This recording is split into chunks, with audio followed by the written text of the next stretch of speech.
नमस्कार भाइयों, ये दिल्ली पुलिस का नोटिफिकेशन आ गया था 1 सितंबर को। इसके बारे में डिटेल इन्फॉर्मेशन बतानी है आपको। छोटी छोटी वीडियोस तो लोगों ने बहुत डाली हुई हैं, ये डेट है, ये वैकेंसी है, पर इसमें लाइसेंस को लेकर, टैटू को लेकर, आपकी एजुकेशन क्वालिफिकेशन को लेकर, रिजर्वेशन को लेकर, जो रिलैक्सेशन मिलेंगी हाइट में, चेस्ट में, पुलिस पर्सनल्स के वार्ड्स के लिए क्या रिलैक्सेशन है, इन सब के बारे में डिटेल में बता रहा हूँ मैं आपको। कोशिश करेंगे छोटी वीडियो हो और ज़्यादा इन्फॉर्मेशन मिले। शुरू से लेकर एंड तक जहाँ भी काम की इन्फॉर्मेशन हाईलाइट कर रखा है मैंने या अंडरलाइन कर रखा है, और आप लोगों को मैं बताता हुआ चलता हूँ क्या क्या है। सबसे ज़रूरी चीज़ इसमें क्या है ना, किसके पास रिजर्वेशन है, कौन सा अप्लीकेबल है, कौन सा नहीं है, किसको कहाँ पर क्या छूट मिलनी है, उन सारी चीज़ों के बारे में डिटेल में बताते हैं। देखो, ये फॉर्म स्टार्ट हो गए हैं 1 सितंबर से और लास्ट डेट है 30 सितंबर। इस दौरान आप अपना फॉर्म फिल कर सकते हो। लास्ट डेट फी की है 30 सितंबर, ऑनलाइन पेमेंट की भी 30 सितंबर है। अगर किसी से फॉर्म में कोई गलती हो गई है, जिसने अभी फिल कर लिया है, मेरा सजेशन है इस वीडियो को देखने के बाद शांति से फॉर्म को फिल करना।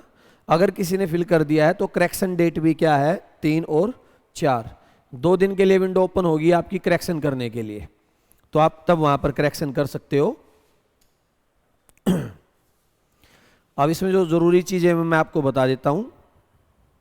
देखो, ये नंबर ऑफ वैकेंसीज हैं। यूआर होता है unreserved, EWS, OBC, SC, ST और टोटल। देखो, सबसे बड़ी बात क्या है, जैसे कोई कैंडिडेट ओबीसी में है तो उसके लिए वैकेंसीज हैं जर्नल और ओबीसी दोनों। उसके लिए 258 नहीं है, 2748 भी है और 258 भी। पर एक कंडीशन है, आप ओबीसी का कोई बेनिफिट ना लो तब। जैसे जर्नल की एज कितनी है इसमें, 25 साल, पर अगर आपकी एज 25 से ज़्यादा है तो आपके लिए सिर्फ ये वैकेंसी 258 है, ना कि 2748। अगर कोई भी कैंडिडेट जिसकी एज 25 से कम है, ना वो हाइट में रिलैक्सेशन ले रहा है, हाइट में छूट, ना चेस्ट में छूट ले रहा है, कोई भी छूट नहीं ले रहा, तो उसके लिए वैकेंसी जर्नल की भी और उसकी कैटेगरी की भी। जैसे एससी की 717 हैं तो एससी की 717 और 2748, अगर कोई कैंडिडेट कोई भी बेनिफिट का यूज नहीं करता है तो उसके लिए, ठीक है। और जितनी भी ये वैकेंसीज हैं, इन सब वैकेंसीज में 10% है एक्स सर्विसमैन के लिए, टोटल का 10। इसमें लिखा भी है, मेंशन ये रहा, 10% vacancies are reserve for ex serviceman. और इस 10% की आधी वैकेंसी है एनएसजी, नेशनल सिक्योरिटी गार्ड, और स्पेशल एक्शन ग्रुप वगैरह के लिए। इसमें से जो एक्स सर्विसमैन आएंगे उसका टोटल का 10 अप्रोक्स में, और उसमें से 50% एनएसजी और स्पेशल एक्शन ग्रुप के लिए।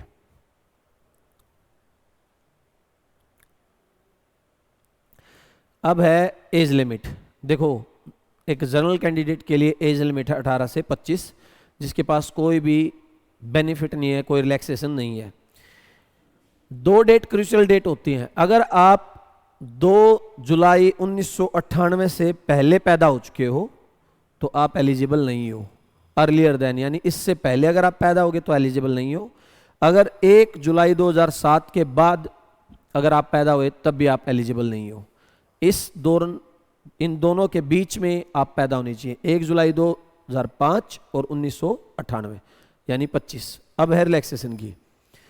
देखो, एससी और एसटी को सेंटर की सारी जॉब्स में 5 साल का ही मिलता है, तो शेड्यूल कास्ट और शेड्यूल ट्राइब के लिए 5 साल का रिलैक्सेशन है, 25 + 5 30। ओबीसी के लिए 3 साल। इसमें ओबीसी 2 कैटेगरी आएंगी, एक तो सेंटर की लिस्ट में जो ओबीसी हैं, और एक दूसरा है जो दिल्ली एनसीटी के ओबीसी हैं, जो दिल्ली के ओबीसी पर्टिकुलर हैं उनके लिए। जैसे दिल्ली के जाट दिल्ली के ओबीसी में आते पर सेंटर में नहीं है। स्पोर्ट्स पर्सन के लिए 2 हैं। देखो, कोई भी स्पोर्ट्स पर्सन जिसने स्टेट को रिप्रेजेंट किया हो एट नेशनल लेवल, आप अपनी स्टेट की तरफ से नेशनल खेले हो या इंटरनेशनल खेले हो, पिछले 3 साल में रिप्रेजेंट कराओ। आज ये वैकेंसी निकली है 2023 में, आपने 22 में, 21 में, 20 में 3 साल लगातार पीछे गए, इनमें से कभी भी रिप्रेजेंट कराओ तो आपको 5 साल का रिलैक्सेशन है। अगर आप इसके साथ एससी या एसटी कैटेगरी के हो रहे तो आपका रिलैक्सेशन हो जाएगा 10 साल, एससी और एसटी। ओबीसी के बारे में मेंशन नहीं है यहाँ पर, सिर्फ एससी और एसटी को 5 साल एक्स्ट्रा है। कहीं भी जाओगे आप, जब रिजर्वेशन मिलता है तो एससी और एसटी को 5 का है और ओबीसी को मिलता है जनरली 3 साल का। तो स्पोर्ट्स कैटेगरी में क्या हुआ था, 5 साल मिले थे, एससी एसटी हो तो 5 और ऐड हो गए 10। अब डिपार्टमेंटल कैंडिडेट दिल्ली पुलिस में जो पहले से वर्किंग है, एमटीएस है, बैंड में है, किसी भी डिपार्टमेंट में जो कांस्टेबल या उससे नीचे के हैं, कांस्टेबल होंगे तो आपको भरने की जरूरत ही नहीं है, उनसे नीचे जो ग्रेड पे आता है, उनमें अगर आप वर्किंग हो और कैटेगरी नहीं है, अनरिजर्व्ड हो, तो आप 40 साल तक भर सकते हो। ओबीसी है, मैंने कहा जहां भी ओबीसी आएगा 3 ऐड कर देना, 43। एससी एसटी आएगा कितना ऐड हो जाएगा, 5, 45। अगर आपके फादर मदर में से कोई एक या दोनों दिल्ली पुलिस में सर्विस करते थे या करते हैं या एक्सपायर हो गए, तो उनकी एज है अप टू 29 ईयर्स, आप कह सकते हो 4 साल का एज रिलैक्सेशन उनके लिए है। एक्स सर्विसमैन है, जनरल कैटेगरी से है या ईडब्ल्यूएस, ईडब्ल्यूएस को सिर्फ कट ऑफ में रिलैक्सेशन है, एज का नहीं है। एक्स सर्विसमैन को 3 साल कब से, जितनी उसने सर्विस करी वो सर्विस का पीरियड हटा दो। जैसे किसी की एज हो गई है 41 साल और उसने सर्विस कर ली है 15 साल, तो 15 हटा दो 41 में से, 15 हट गए 41 में से 26 बच गया, तो 26 + 3 29 साल तक वो दिल्ली पुलिस में ये फॉर्म भर सकता है। यानी जितनी आपने सर्विस करी वो हटा के 3 साल और एक्स्ट्रा। अब ओबीसी आ गया तो आपको 3 साल वो जो थे आपने जो सर्विस करी वो हटा दो उतने साल अपनी एज में से, उसमें 3 जोड़ दो, अगर आप फिर भी 25 बचते हैं, 26, 27, 25 तक आ गए तो आप एलिजिबल हो। अगर आप उसमें भी ओबीसी हो तो 3 साल और ऐड हो जाएंगे, अगर उसमें एससी एसटी हो तो कितने और ऐड हो जाएंगे, 5। जहां भी ओबीसी आएगा 3 ऐड होगा, जहां एससी एसटी आएगा 5 ऐड हो जाएगा।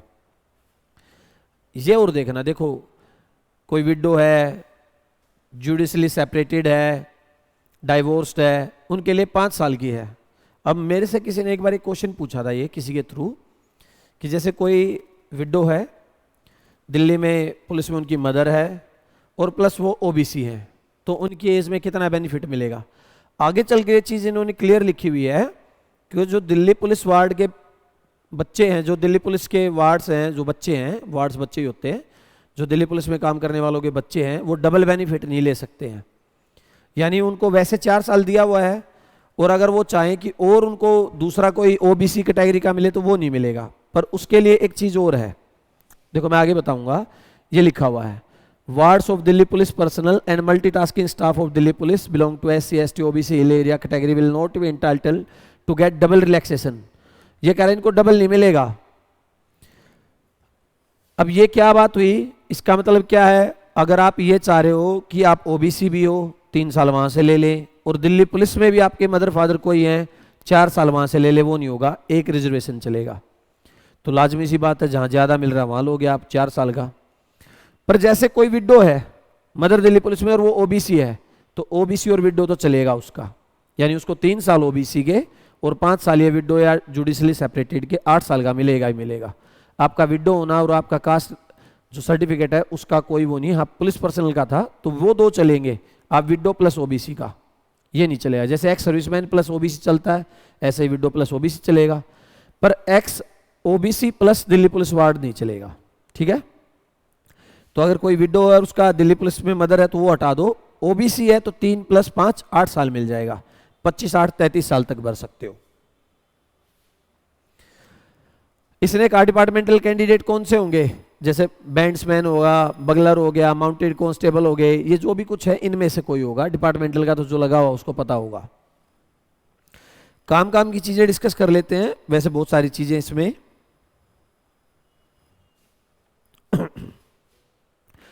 नोटिफिकेशन को मैंने हाईलाइट कर रखा जो जहां जहां आपके काम का है। देखो इसमें कहा है जो कैंडिडेट ओबीसी का रिजर्वेशन चाहते हैं वो कौन सी लिस्ट के अकॉर्डिंग होना चाहिए, सेंट्रल लिस्ट के अकॉर्डिंग। अगर कोई सेंट्रल लिस्ट में नहीं है और ओबीसी सर्टिफिकेट किसका है, एनसीटी ऑफ दिल्ली, तो वो भी चलेगा। 2 ही, या तो सेंट्रल लिस्ट या गवर्नमेंट एनसीटी ऑफ दिल्ली। ठीक है, जैसे दिल्ली के जाट आते हैं। आगे है भाई एजुकेशन क्वालिफिकेशन, सबसे मजेदार चीज है ये। एजुकेशन क्वालिफिकेशन सबसे मजेदार इसमें क्या है, आज तक मेरे को तो नजर नहीं आती कोई वैकेंसी जिसमें एजुकेशन क्वालिफिकेशन में भी रिलैक्सेशन मिलती हो, सिर्फ दिल्ली पुलिस देती है।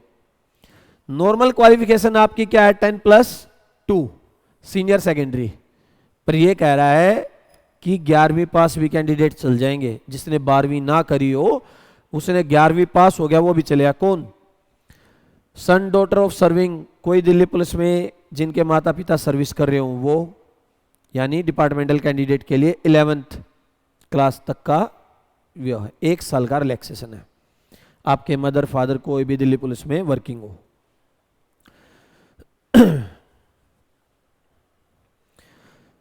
अच्छा, इसमें क्या दे रखा है, son daughter of serving retired और डिकेज Delhi police personnel multi staff, ये सब जो दिल्ली पुलिस में हैं या भाई वो एक्सपायर हो गए किसी वजह से, किसी भी कारण से अगर दिल्ली पुलिस में थे या हैं या रिटायर हो गए, तो उनको 1 साल या 1 क्लास का रिलैक्सेशन, 11th क्लास का। एज में रिलैक्सेशन नहीं, 1 साल मतलब आपकी 11वीं पास हुई हो और मिनिमम आप 18 साल के हो गए हो।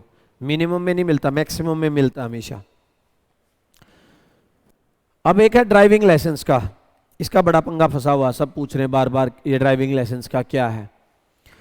LMV पूछा है, लाइट मोटर व्हीकल लाइसेंस मांगते हैं। इसमें एक चीज देखो ध्यान से पढ़ना, मोटरसाइकिल और कार, या तो मोटरसाइकिल और का मतलब अथवा होता है, या कार, आपके लाइसेंस पर मोटरसाइकिल है तब भी एलिजिबल हो और कार है तब भी एलिजिबल हो, सही है। अगर ये एंड लिखता तो एंड का मतलब होता दोनों, और का मतलब तो अथवा ही होता है, जितना मैं इंटरप्रेट कर पा रहा हूं। तो आपका बाइक का बना तब भी एलिजिबल हो और कार का तब भी। अब हर चीज की क्रूशियल डेट क्या है, जो फॉर्म की लास्ट डेट है, जो ये 30 सितंबर है, इस डेट तक आपके डॉक्यूमेंट आ जाने चाहिए, उन पर प्रिंटेड 30 सितंबर या उससे पहले का होना चाहिए, तो आप एलिजिबल हो। अगर आपके लाइसेंस पर या किसी भी चीज पर एजुकेशन क्वालिफिकेशन या OBC या EWS किसी पर भी ऐसा है कि वो 30 सितंबर के बाद प्रिंटेड है, तो आप नॉन एलिजिबल हो जाओगे, ठीक है। तो लाइसेंस बाइक का हो या गाड़ी का और लिखा हुआ है, ये क्लियर, तो दोनों एलिजिबल हैं। और ये कहाँ चेक होगा, physical endurance and measurement test के टाइम पर, जब फिजिकल देने जाओगे रनिंग के टाइम पर, वहां पर लाइसेंस चेक होगा आपका। अच्छा, एक छोटी सी बात ये थी, डिस्टेंस लर्निंग का कुछ इनएलिजिबिलिटी दिखा रखी है। जो टेक्निकल कोर्स होते हैं ना, जैसे क्या है, इंजीनियरिंग है, मेडिसिन है, डेंटल है, नर्सिंग है, फार्मेसी, ये डिस्टेंस से वैलिड है ही नहीं इंडिया में। अब इनकी डिस्टेंस से एजुकेशन किसी ने करी तो वैलिड है नहीं, पर इग्नू से अगर किसी ने करी है, इन्होंने लिखा हुआ है इग्नू से किसी ने करी है, तो वो क्या है, एलिजिबल है। पर ये तो 12th बेस है, वहां तक जाने की जरूरत ही नहीं है, ये तो लिखा था मैंने बता दिया। देखो minimum education qualification, crucial date क्या है, 30/9/2023, जिस दिन फॉर्म क्लोज होंगे उस दिन तक आपके डॉक्यूमेंट पे डेट प्रिंट हो जानी चाहिए, या उससे पहले की होनी चाहिए, बाद की नहीं चलेगी। अब एक दिल्ली पुलिस में ये चीज और शुरू हो गई 2 साल पहले से, CPO में भी आती है, NCC के कैंडिडेट को मार्क्स मिलते हैं। देखो क्या है, NCC के 3 सर्टिफिकेट होते हैं, ABC। आपका एग्जाम है 100 नंबर का, तो 5% maximum marks of the examination, यानी उनको 5 नंबर एक्स्ट्रा मिलेंगे जिनके पास NCC का C सर्टिफिकेट है।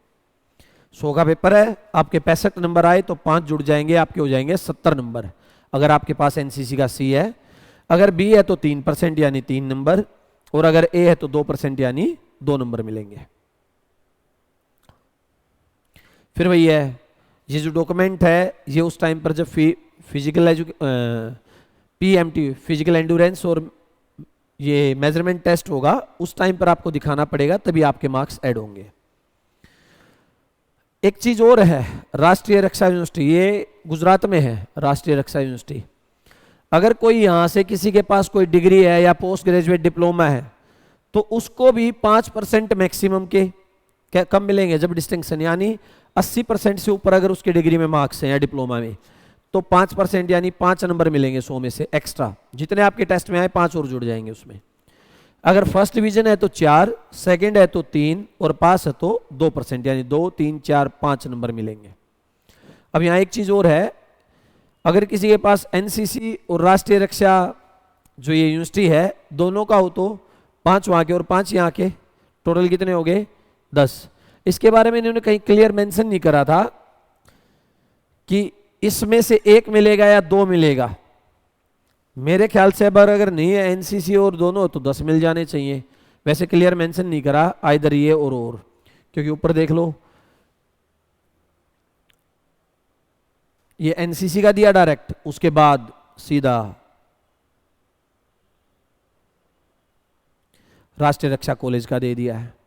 ठीक है, अगर किसी के पास दोनों है तो अभी तक के लिए तो देख के पढ़ के ही लग रहा है कि उसको 10 नंबर मिल जाएंगे। अगर वो डिस्टिंक्शन से पास है तो उसके तो 10% का बहुत ज़्यादा हो जाता है। ये विंडो करेक्शन की है। अगर आपसे फॉर्म भर दिया आप लोगों ने और आपसे कोई गलती होगी है तो विंडो करेक्शन की ओपन होगी 3 और 4 अक्टूबर को, 2 दिन के लिए। और इसमें भी एक चीज़ बता रखी है, आपने फॉर्म गलत भर दिया, विंडो करेक्ट करने के लिए विंडो ओपन हुई, फिर से कोई गलती होगी एक बार तो दूसरी बार फिर करेक्ट कर सकते हो। एक बार गलत भर दिया, विंडो करेक्शन के लिए ओपन हुई, ओपन होने के बाद भी आपने फिर से गलती कर दी तो दूसरी बार फिर कर सकते हो करेक्ट, पर एक कंडीशन है, जब पहली बार करेक्ट करोगे तो 200 रुपये लगेंगे और दूसरी बार करेक्ट करोगे तो 500 रुपये फीस लगेगी, फीस चार्ज की है। और तीसरी बार ऑप्शन नहीं है, देखो साफ साफ लिखा हुआ है, ये रहा 2 times during the window application form correction, 2 बार कर सकते हो। पहली बार में क्या लिखा हुआ, ये रहा चार्जिंग 200 रुपये है, पहली बार करोगे तो 200 रुपये और दूसरी बार करेक्शन करोगे तो कितने रुपए हैं, 500। मैंने हाईलाइट कर दिया, जो भी आपके काम की चीजें सारी बता दी, इसमें आप खुद से ही पढ़ सकते हो। तीसरी बार करेक्शन का ऑप्शन नहीं है।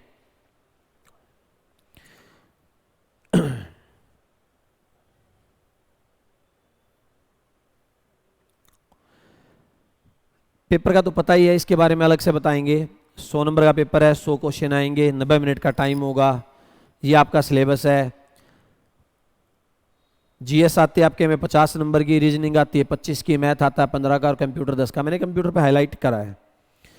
जो ये बताता है ना ये सिलेबस, ये सबसे जरूरी चीज़ आपको पढ़ना यही है। MS Excel, power point, internet, W world wide web और ये web browsers extra.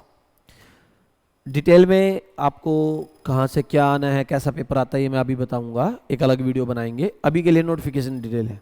Negative mark है 0.25 यानी 1/4 है। अगर 4 क्वेश्चन गलत हो गए तो 1 क्वेश्चन कट जाएगा, इसका मतलब ये होता है। सही है।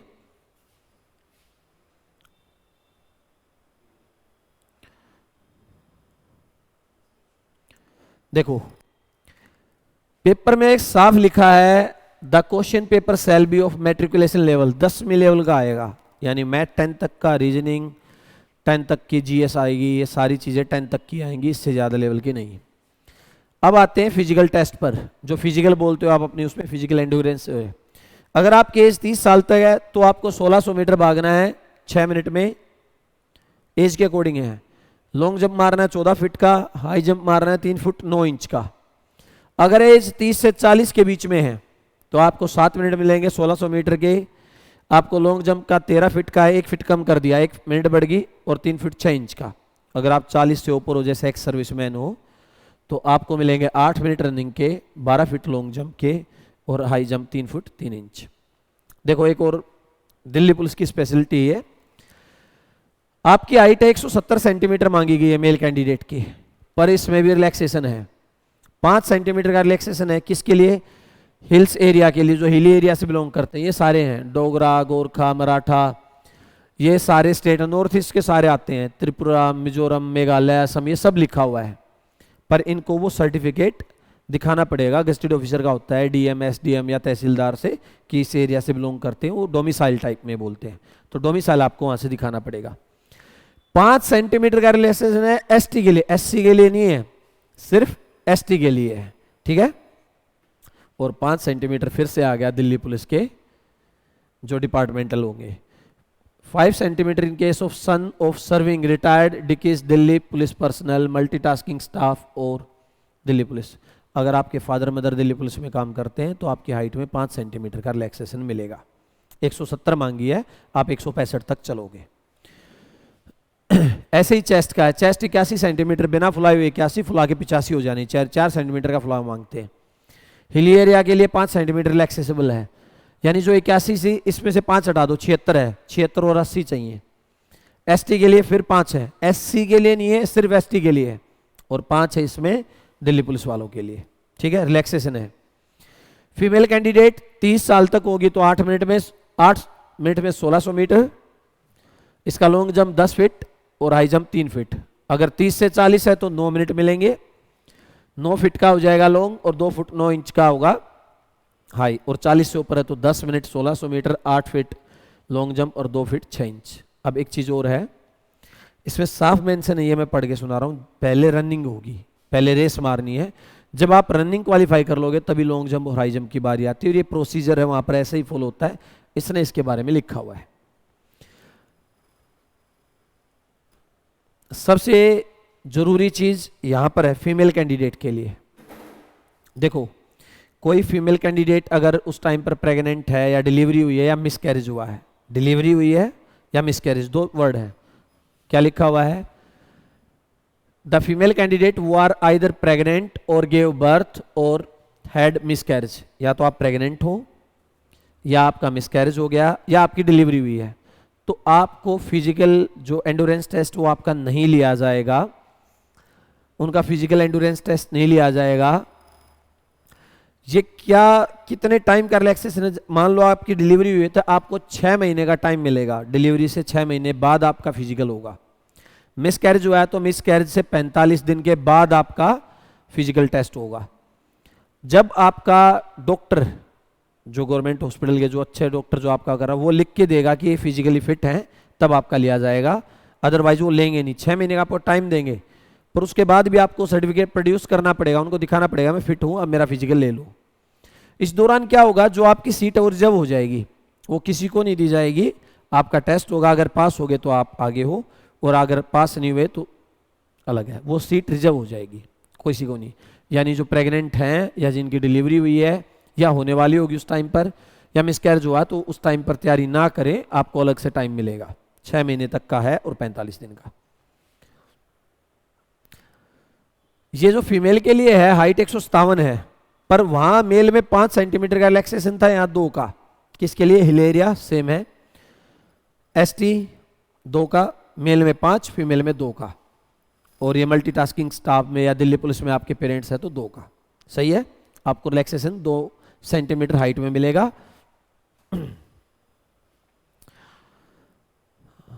देखो, सबसे जरूरी चीज है टैटू की।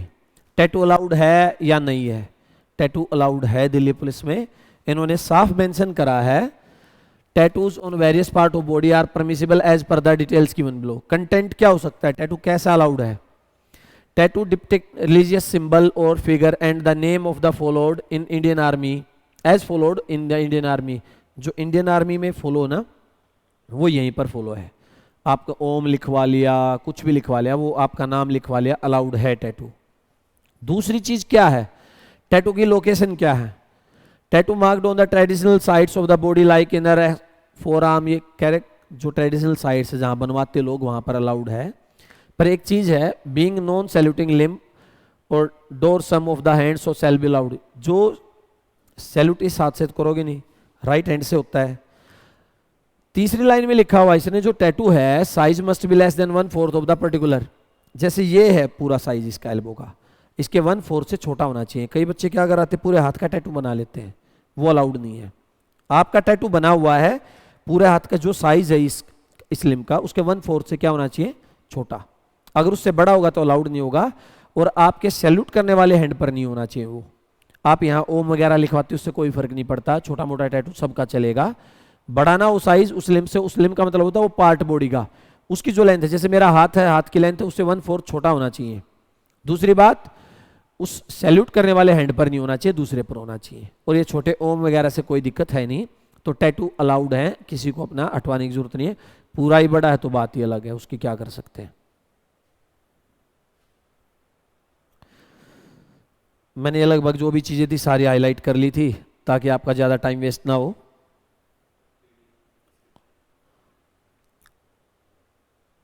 देखो, एक चीज और है, इसमें मिनिमम कट ऑफ और है। जैसे कट ऑफ लगती है, पिछली बार लगी 60 पर, जो भी कुछ लगा, मिनिमम 35% तो नंबर लाने ही है आपको। अनरिजर्व्ड को 35 है, SC ST OBC को 30 है, और एक्स सर्विसमैन को, यह मिनिमम क्राइटेरिया है। इससे नीचे आए तो आप एलिजिबल नहीं हो, चाहे सीट खाली रह जाए। सही है, इससे नीचे मार्क्स नहीं आने चाहिए। मान लो किसी के भी नहीं आए तो सीट खाली रहेगी भाई, मिनिमम क्राइटेरिया यही होता है।